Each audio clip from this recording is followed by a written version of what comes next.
नमस्कार दोस्तों, स्वागत है आप सभी का चर्चा विद मुकेश में। और जैसा कि आप जानते हैं, मैं हूं मुकेश चतुर्वेदी। दोस्तों, पिछले 25 जुलाई 2022 को भारत की राजनीतिक और सामाजिक दृष्टि से देखें तो एक बहुत महत्वपूर्ण दिन था। क्यों महत्वपूर्ण था दोस्तों? हमारे देश ने 15वें राष्ट्रपति के रूप में श्रीमती द्रौपदी मुर्मू को शपथ लेते हुए देखा। मतलब वो हमारे देश की 15वीं राष्ट्रपति हैं। दोस्तों, वैसे तो ये कुछ वैसा नहीं है, घटना कोई ऐसी उल्लेखनीय नहीं है कि ऐसा सोचा जाए। वैसे 14 राष्ट्रपति हुए थे, 15वें राष्ट्रपति ये हैं, तो कुछ क्या विशेष है? दोस्तों, विशेष ये है कि देश ने पहली महिला, वो भी आदिवासी, मतलब महिला तो दूसरी है वो, पर पहली महिला आदिवासी राष्ट्रपति को हमने शपथ लेते हुए देखा। ये हमारी दृष्टि, सामाजिक दृष्टि से और राजनीतिक दृष्टि से बहुत महत्वपूर्ण समय था ये।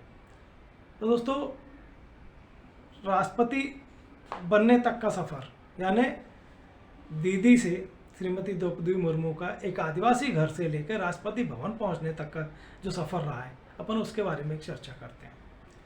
दोस्तों, जैसा कि आप सभी जानते हैं, 1958 में उनका जन्म हुआ। प्रारंभिक परीक्षा उनके मयूरभंज जिले के राजरंगपुर के पास एक गांव में, छोटे से गांव में हुई। उसके बाद की पढ़ाई के लिए वो भुवनेश्वर गई। भुवनेश्वर में तत्कालीन मुख्यमंत्री से संपर्क हुआ और उन्होंने उनकी प्रतिभा, उनकी लगन और जुनून को पढ़ाई के प्रति देखा एक आदिवासी लड़की में।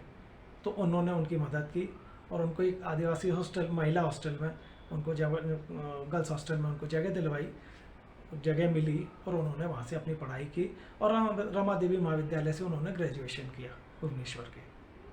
तो दोस्तों, उसके बाद में उन्होंने एक उड़ीसा सरकार के एक विभाग में क्लर्क के रूप में भी काम किया, नौकरी छोड़ी, अध्यापन भी किया।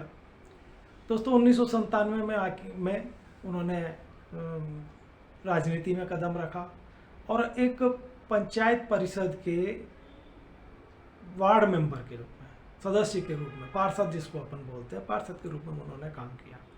और सन 2000 में उन्होंने बीजेपी ने उनको अपना रायरंगपुर विधानसभा सीट से उनको अपना प्रत्याशी बनाया, चुनाव जीती।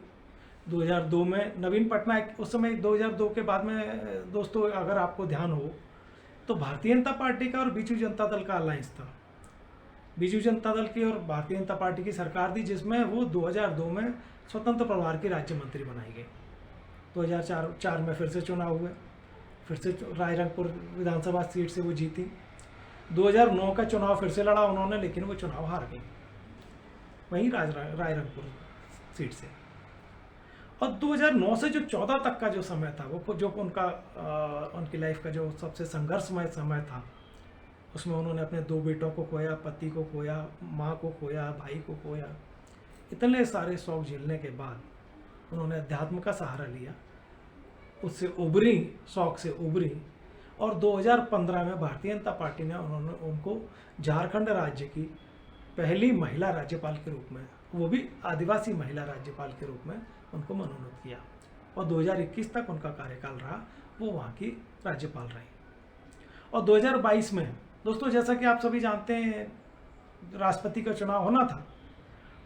और अगर अपन थोड़ा सा पीछे से देखें, 2014 से अभी तक के जितने इस सरकार के, एनडीए सरकार के, या स्पेसिफिक रूप से अगर बात करें तो नरेंद्र मोदी जी के जो फैसले रहे हैं, उन्होंने आम जनमानस को और राजनीतिक पंडितों को बहुत चौंकाया है। उन्हीं में से एक निर्णय जो था, वो द्रौपदी मुर्मू जी का राष्ट्रपति के प्रत्याशी के रूप में उनका चयन था, जिसकी कल्पना तो शायद उन्होंने द्रौपदी मुर्मू जी ने भी नहीं की होगी। आम जनता तो कैसे करेगी। खैर, उनको प्रत्याशी बनाया गया। और एक और चीज़, उसके बाद में वो चुनाव जीती है और उन्होंने 25 जुलाई को उन्होंने शपथ लिया है। दोस्तों, मैंने जैसे कि आपको शुरुआत में कहा कि ये सामाजिक और राजनीतिक दृष्टि से बहुत महत्वपूर्ण घटनाक्रम था। अब सामाजिक कैसे था दोस्तों? यूँ तो राष्ट्रपति के रूप में वो दूसरी महिला थी हमारे भारत की, किंतु आदिवासी के रूप पहली आदिवासी राष्ट्रपति, और वो भी पहली आदिवासी महिला राष्ट्रपति हमारे देश ने देखी है, जो अब राष्ट्रपति हैं हमारी महामहिम में। तो दोस्तों, ये जो इनका जो दीदी से लेके महामहिम तक का सफ़र, रायरंगपुर से लेके मयूरभंज जिले के रायरंगपुर से लेकर के रायसीना हिल के राष्ट्रपति तक का सफ़र हमने आपने देखा है कितना कठिन रहा है दोस्तों। ये तो सब चीज़ें थी कि सामाजिक दृष्टि से लगभग सारी चीज़ें आपको पता हैं। जो चीज़ जिसके लिए मैं ये सब चीज़ आपको अपन जो विश्लेषण कर रहे हैं, ये चर्चा कर रहे हैं, वो क्यों है दोस्तों? इस चर्चा का विशेष उल्लेख इसलिए कि चूंकि देखिए राजनीति, जैसा मैंने एक पहले भी आपसे चर्चा में कहा है कि राजनीति का पूरा खेल होता है, ये जो खेल है उसके केंद्र में होती है सत्ता यानी कुर्सी, और कुर्सी के लिए सारे दांव पेच होते हैं। तो आने वाले अपन जो अगर पिछले कुछ चुनावों का विश्लेषण करें, मेरे ख्याल से आगे की चर्चा करें उससे अपन थोड़ा सा पीछे का विश्लेषण जरूर करें दोस्तों। लोकसभा के अंदर में, हमारे हिंदुस्तान के अंदर में आदिवासी मतलब जनजातीय वर्ग के लिए जो आरक्षित सीटें हैं वो लगभग 47 सीटें हैं, लगभग क्या 47 सीटें हैं, जिसमें से 2009 के चुनाव में बीजेपी ने 3 सीटें जीती थी, 24 सीटें 2014 के चुनाव में जीती, और लगभग 30 सीटें, हाँ 30 सीटें बीजेपी ने 2019 के चुनाव में जीती है। लगभग अच्छे से ग्रो की है। लोकसभा तक तो ठीक है, लेकिन अगर अपन राज्य विधानसभाओं की बात करें तो भारतीय जनता पार्टी को उतनी अच्छी सफलता, आदिवासी वर्ग के मतदाताओं से उतना अच्छा सपोर्ट नहीं मिला है। उदाहरण के रूप में अपन चर्चा करें दोस्तों, चर्चा उन्हीं राज्यों की करते हैं जहां आने वाले समय में जिनको देख करके ये राजनीति गढ़ी गई है दोस्तों। आप सभी जानते हैं कि आने वाले समय में गुजरात के चुनाव इसी साल हैं, 2023 में मध्य प्रदेश, छत्तीसगढ़ और राजस्थान के चुनाव हैं, और 24 में झारखंड के चुनाव हैं। तो दोस्तों इन चुनावों को नजर रखते हुए अपन इसको एनालिसिस करें तो सबसे पहले गुजरात चुनाव से बात करते हैं दोस्तों।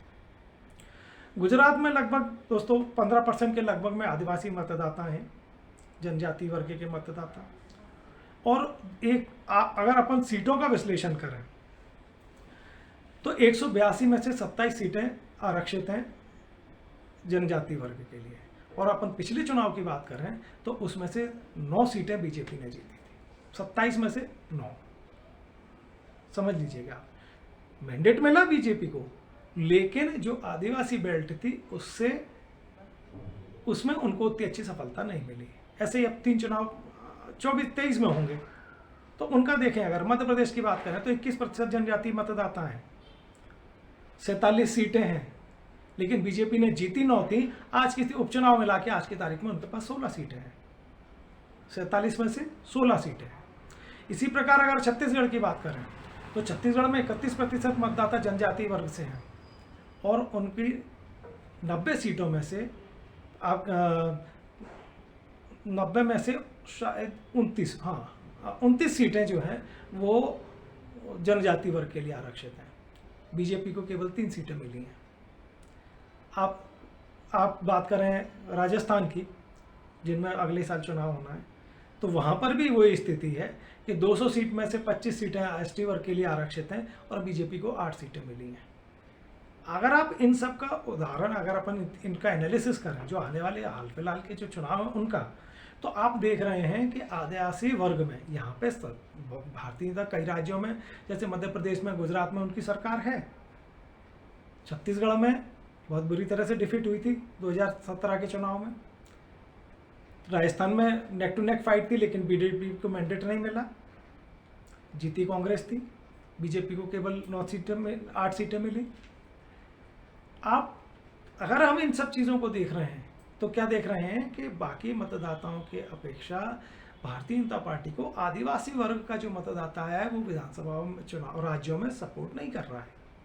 और आप जानते हैं दोस्तों, हम सब ने देखा है कि भारतीय जनता पार्टी एक कहा जाता है कि हर समय राजनीतिक रूप से सक्रिय पार्टी है, हर समय चुनाव के लिए तैयार पार्टी है, इलेक्शन मोड में रहती है, ये उनके नेता भी कहते हैं और बाकी अपोजिशन के लोग भी कहते हैं। तो बीजेपी ने जो अपना जो टारगेट सेट किया है आने वाले चुनाव के लिए 51% मत का जो उन्होंने टारगेट सेट किया है, वो टारगेट को पाने की दिशा का एक बहुत बड़ा कदम अपन इस राजनीतिक कदम के रूप में देख सकते हैं, द्रौपदी मुर्मू जी का चुनाव। आने वाले टाइम में भारतीय जनता पार्टी इन राज्यों में इस चेहरे का चुनाव करके आदिवासी मतदाताओं में अपनी घुसपैठ बनाने के लिए प्रयास करेगी।